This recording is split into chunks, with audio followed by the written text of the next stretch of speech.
If the resurrection did not happen, then Christianity is completely and utterly false.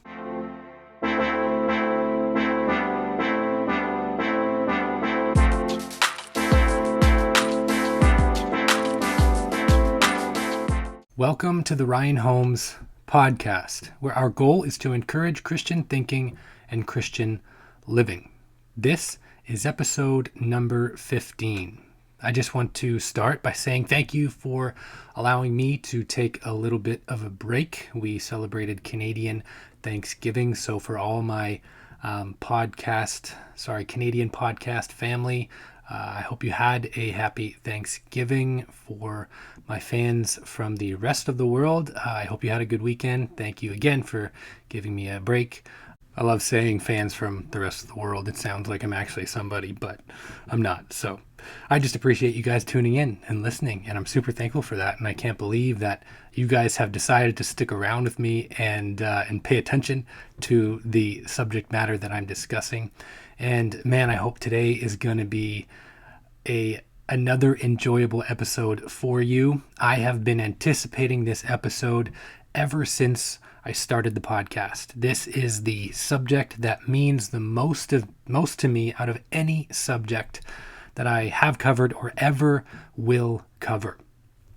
Sure, it might seem like I am overhyping it a bit to make an impact, but I promise that I'm not.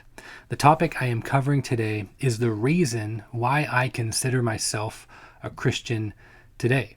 As a matter of fact, the reason why every single Christian is a Christian is squarely based on the topic we're discussing today.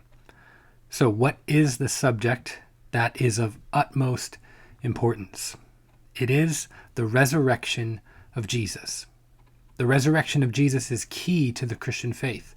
In fact, the Christian faith is entirely dependent on the resurrection. The significance of this was not lost on Paul as he wrote to the Corinthian believers. In 1 Corinthians chapter 15 and verse 14, Paul says this, "And if Christ has not been raised, then our preaching is in vain and your faith is in vain." Notice what he says to the Christian. If he, speaking of Jesus, is not raised from the dead, then your faith is in vain. It is futile. It is worthless. And we might as well go home, quit going to church, and just live out our lives. That is the significance of the subject today. If the resurrection did not happen, then Christianity is completely and utterly false. So, here's how we'll structure the episode today. I'm going to share the undisputed facts about the events surrounding Jesus' death and resurrection. These are the facts that, whether conservative, liberal, believing, or skeptical scholars, they all agree on these main facts. We'll lay these facts out, and then we will address all the possible explanations for these facts. Before we get to the facts about Jesus, I'd like to first address the question, did Jesus exist? Obviously, nothing else matters in this discussion if Jesus never even existed. So let's explore this for a second. Did Jesus actually exist? So we spent 2 full episodes talking about the historicity of the New Testament, but for this question today, why don't we look outside of the Bible? Flavius Josephus is a name that you've heard before on this podcast, but you'll hear it over again. Josephus was a Jewish historian between around 37 AD and 100 AD. He became really, maybe arguably the greatest Jewish historian of his time. One of the works of Josephus is called the Antiquities of the Jews. It's one of the most well-known of his writings, and in Book 18, Chapter 3, and Section 3, he writes this. At this time, the time of Pilate, there was a wise man who was called Jesus. His conduct was good, and he was known to be virtuous. And many people from among the Jews and the other nations became his disciples. Pilate condemned him to be crucified and to die. But those who had become his disciples did not abandon his discipleship. They reported that he had appeared to them 3 days after his crucifixion and that he was alive. Accordingly, he was perhaps the Messiah, concerning whom the prophets have recounted wonders. Keep it in mind that Josephus is not a believer, but rather he is Jewish. And that wasn't his only mention of Jesus.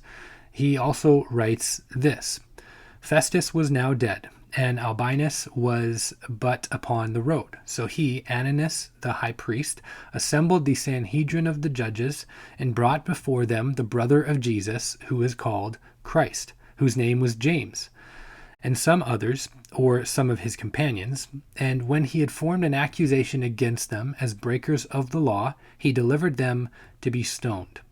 So, at the very least, from these portions, we get a general understanding of Jesus' story, but also that he had a half-brother named James who was martyred for his faith. We don't need to only rely on Josephus, however. There are 10 known extra-biblical writers that make reference to Jesus within about 150 years of his life. And some examples of these would be Celsus, Tacitus, and even the Jewish Talmud. The Jewish Talmud could actually be considered an anti-Christian source.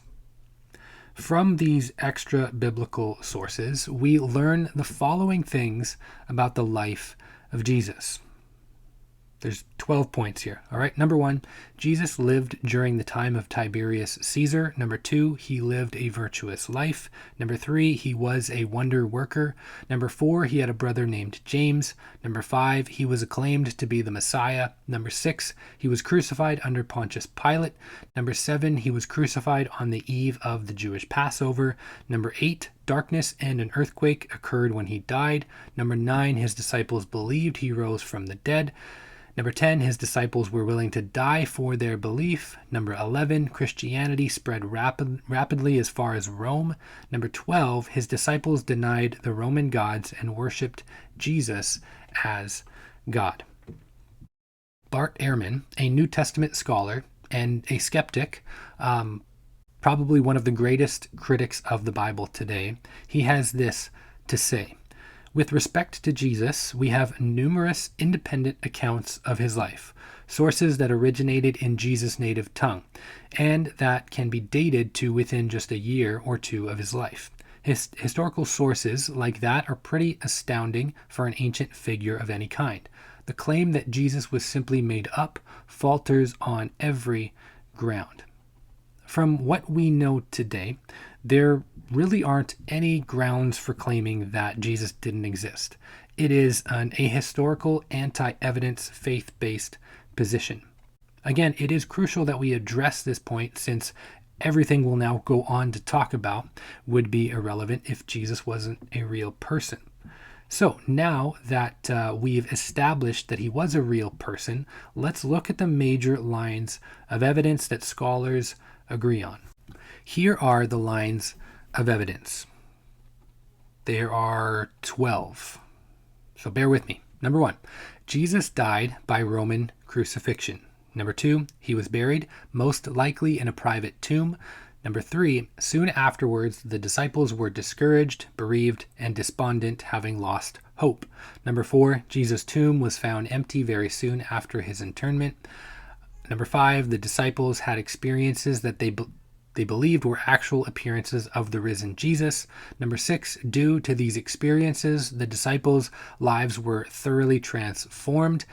They were even willing to die for their belief. Number 7, the proclamation of the resurrection took place very early from the beginning of church history. Number 8, the disciples' public testimony and preaching of the resurrection took place in the city of Jerusalem, where Jesus had been crucified and buried shortly before. Number 9, the gospel message centered on the preaching of the death and resurrection of Jesus. Number 10, Sunday was the primary day for gathering and worshiping. Number 11, James, the brother of Jesus and a skeptic before this time, was converted when he believed he also saw the risen Jesus. Number 12, just A few years later, Saul of Tarsus, or Paul, became a Christian believer due to an experience that he also believed was an appearance of the risen Jesus. Now that you've heard what these points are, you need to have this question in your mind. What best explains these lines of evidence? What best explains these lines of evidence? Before we continue, I really appreciate you tuning in to this episode. If you're enjoying the podcast, would you please give it a 5-star rating on Apple Podcasts, leave us a review, and subscribe on whatever listening platform you might be using if it's not Apple Podcasts, and that'll just help boost its reach and visibility. If you wish to financially support the podcast and the work that I'm doing, please visit ryanholmespodcast.locals.com. Not only will you be supporting the podcast, but with Locals, you're actually joining a community of believers who have similar interests to you. You'll receive early access to each episode each week, along with additional perks. And you can subscribe and support what I'm doing on the Locals community for just $5 a month. If you're on YouTube, please like the video, comment, subscribe, hit the notification bell. Thanks again. I appreciate all of your support. Okay, so keep the question in your mind. What best explains, I said what, very funny there. What best explains the lines of evidence? Now let's look at what would be considered the best popular kind of mainstream explanations for these lines of evidence. That would basically be kind of beliefs that are trying to prove that Jesus didn't actually rise from the dead. Okay, so let's kind of take a look at these for just a little while. There's 6 of them, okay? So let's get through them. Number 1 would be called the hallucination theory. The hallucination theory. Maybe the disciples were simply deceived by hallucinations. After all, sometimes when people are so despondent over losing a loved one, they can sometimes have experiences where they honestly believe that they have seen that very loved one. Maybe this is something the disciples experienced. Maybe they sincerely believed that they had seen the risen Jesus, but were actually experiencing hallucinations. Well, let's address the problems with this theory. First of all, hallucinations are not collective experiences. Hallucinations are experienced by individuals, not groups. They are very similar to dreams. Dreams are individual experiences that are subject to the subconscious of the one dreaming. Now, if I woke up one morning and said to my wife, "That was a really great dream we had last night, wasn't it?" she would look at me like I was a crazy person. Why? Because people don't dream in groups. It's the same way with hallucinations as well. Even if a group of people all hallucinate, their individual hallucinations will all be different. Keep in mind that Jesus did not appear to just one person at one time. This is another problem for the theory. Jesus appeared 12 separate times to over 500 people over a 40-day period. These settings include him walking, talking, and eating. He was indoors and outdoors. He was seen by men and women. On 6 of these 12 appearances, Jesus was actually physically touched, and again, he ate real food. The empty tomb also creates a problem for the hallucination theory. If over 500 people experience this collective hallucination, then how do you explain the empty tomb?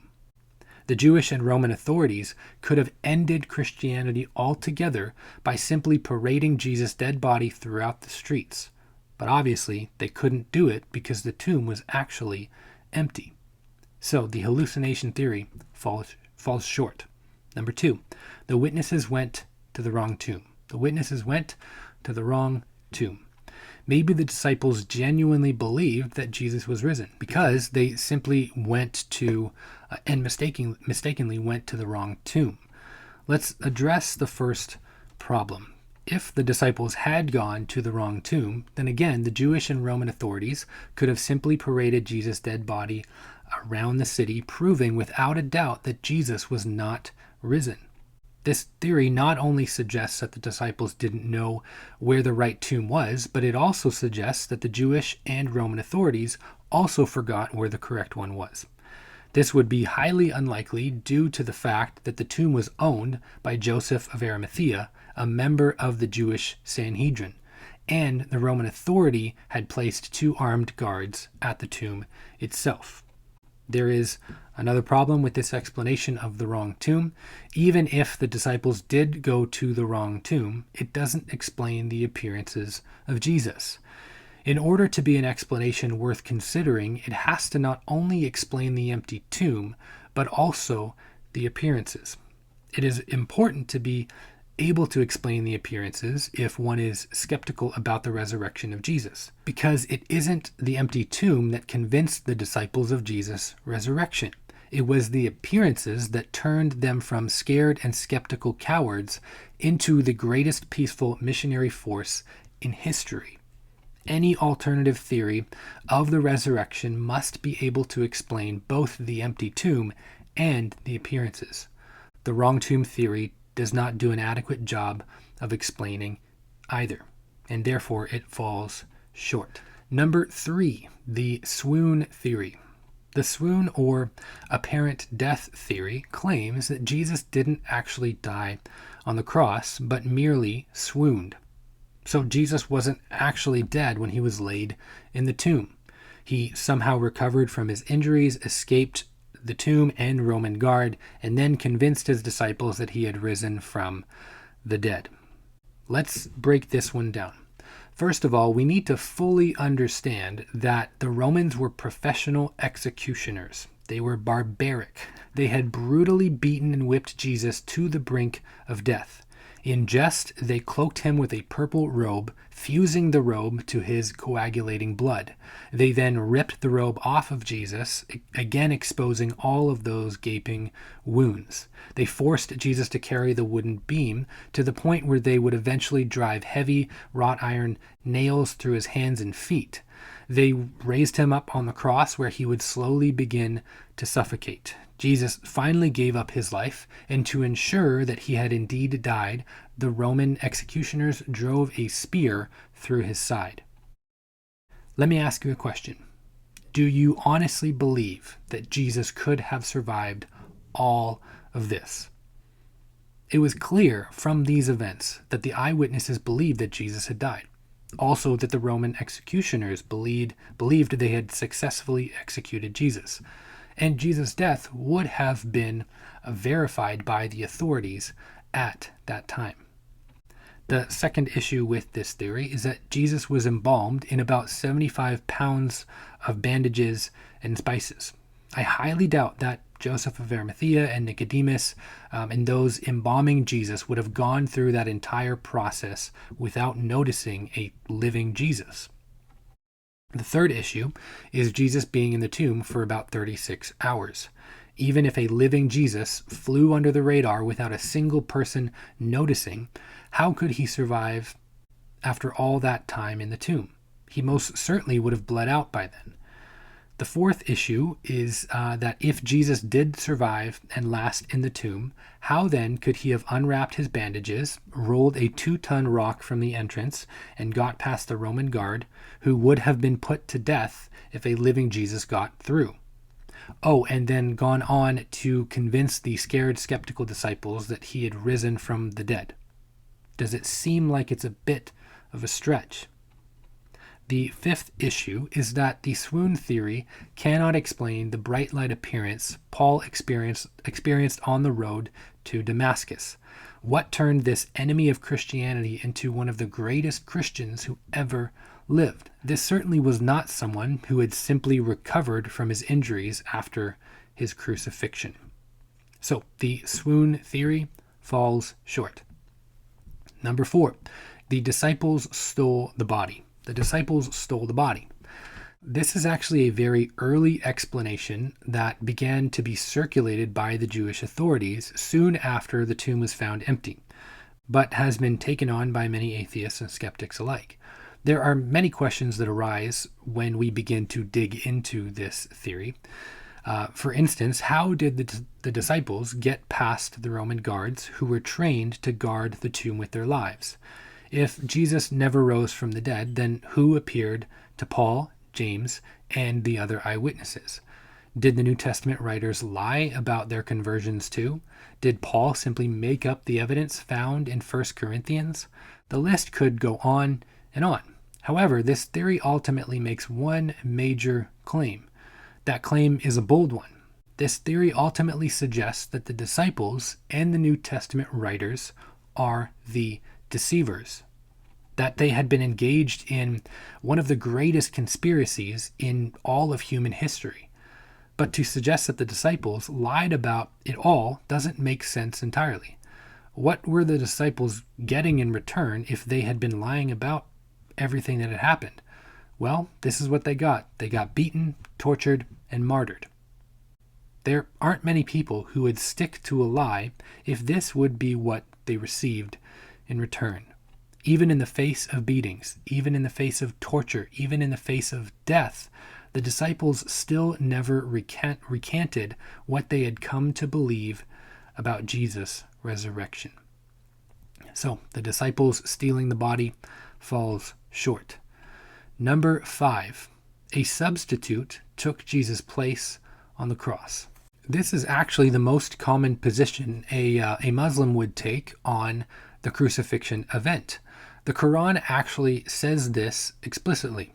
In Surah chapter 4, verses 157 to 158, it says this: "They killed him not, nor crucified him, but so it was made to appear to them, and those who differ therein are full of doubts, with no certain knowledge, but only conjecture to follow. For of a surety they killed him not. Nay, Allah raised him up unto himself, and Allah is exalted in power, wise." So according to the Quran, Jesus was not actually crucified by Allah, but Allah took him to be with him in heaven, and somebody else was crucified in Jesus' place. The first problem with this assertion is that it comes from a source, the Quran, which is 600 years after the events of Jesus' life. This assertion is not based on any source of evidence. It is simply a blind faith leap. There are many further questions this theory raises. Are we really to believe that all those who witnessed Jesus' death, the disciples, the Roman guards, Pilate, the Jews, Jesus' family, and friends, all were wrong about who was crucified? So essentially, they all had this kind of collective amnesia. If Jesus wasn't killed, then why was the tomb found empty of the one who was killed? Did that person rise from the dead?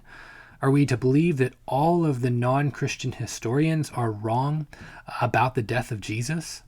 What are we to make of the Jewish admission of Jesus' death? Was the Talmud mistaken for saying that Jesus was hanged on a tree on the eve of the Passover?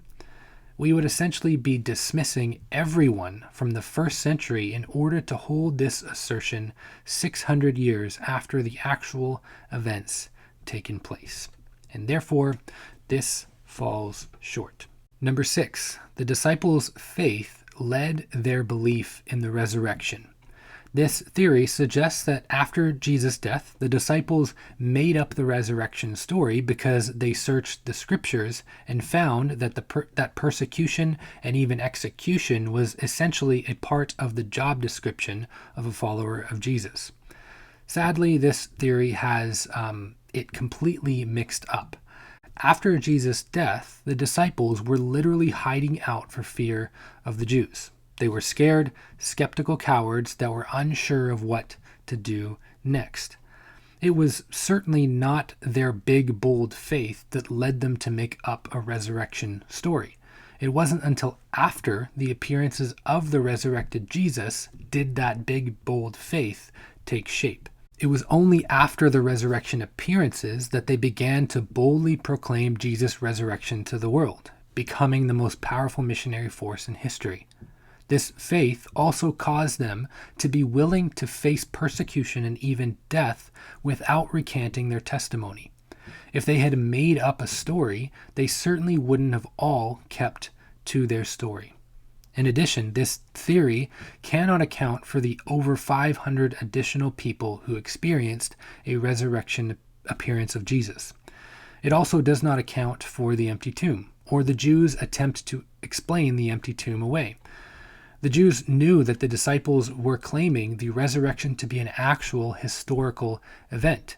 If the resurrection was made up, why then did the Jewish authorities insist all the way through the 2nd century that the disciples had stolen the body?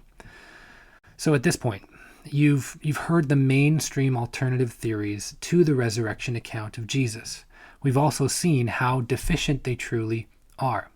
What I'd like to do quickly is go over the major lines of evidence one more time that scholars all agree on that are true about the life of Jesus. Again, here are the lines of evidence. Number 1, Jesus died by Roman crucifixion. Number 2, he was buried, most likely in a private tomb. Number 3, soon afterwards, the disciples were discouraged, bereaved, and despondent, having lost hope. Number 4, Jesus' tomb was found empty very soon after his internment. Number 5, the disciples had experiences that they believed were actual appearances of the risen Jesus. Number 6, due to these experiences, the disciples' lives were thoroughly transformed. They were even willing to die for their belief. Number 7, the proclamation of the resurrection took place very early from the beginning of church history. Number 8, the disciples' public testimony and preaching of the resurrection took place in the city of Jerusalem, where Jesus had been crucified and buried shortly before. Number 9, the gospel message centered on the preaching of the death and resurrection of Jesus. Number 10, Sunday was the primary day for gathering and worshiping. Number 11, James, the brother of Jesus and a skeptic before this time, was converted when he believed he also saw the risen Jesus. Number 12, just a few years later, Saul of Tarsus, or Paul, became a Christian believer due to an experience that he also believed was an appearance of the risen Jesus. Now, what best explains these agreed upon facts about Jesus? Is it more likely that Jesus actually did rise from the dead, or is it more likely that one of these alternative theories is true? The best explanation for these lines of evidence is that Jesus actually rose from the dead. I don't have enough faith to believe in one of these poorly crafted and poorly thought out alternative theories because they cannot adequately explain the data. So, Christian, you can have strong confidence that what you've placed your faith in is true. You can be assured that your faith is not empty. It is not in vain. It is not futile.